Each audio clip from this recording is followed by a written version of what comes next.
अभी कुछ दिनों पहले क्रिसमस पर काफ़ी हंगामा हुआ। अलग अलग जगह से मानवता को पाताल तक पहुंचा देने वाली तस्वीरें आई। कोई गिरजाघर के सामने हनुमान चालीसा पढ़ता दिखा, तो कोई सड़क पर अपनी जीविका के लिए संघर्षशील व्यक्ति को सनातन जागृति का उपदेश देते। तुम साल में 100 से अधिक त्यौहार मनाते हो। कभी रामनवमी, कभी श्री कृष्ण जन्माष्टमी, कभी विवाह पंचमी, तो कभी बसंत पंचमी और एकादशी। हर माह में एकादशी का उपवास रखते लोग मिल ही जाते हैं। फिर चौमासे में चतुर्मास का भव्य पूजा समारोह।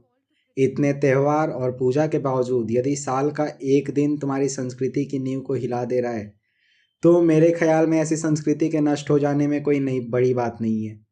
अगर वर्ष के लगभग 6 माह के सृजित संस्कार का कोई एक दिन में भयभीत कर दे रहा है, तो वह एक दिन शेष 6 माह से अधिक शक्तिमान है।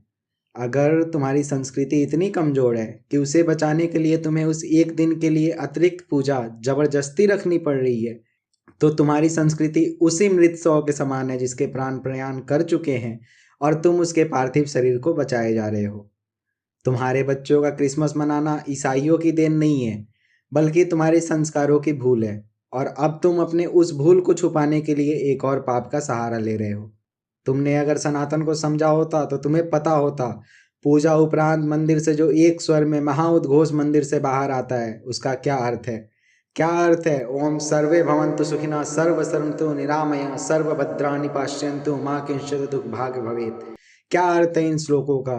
और जो तुम ये दावा कर रहे हो कि तुम्हें संस्कृति बचानी है, तो मैं तुमसे बस एक सवाल पूछता हूँ। तुम जब नौकरी के लिए अपने रिज्यूमे लिखते हो, उसे तुम हिंदी में बनाते हो या संस्कृत में? बस इतना बता दो।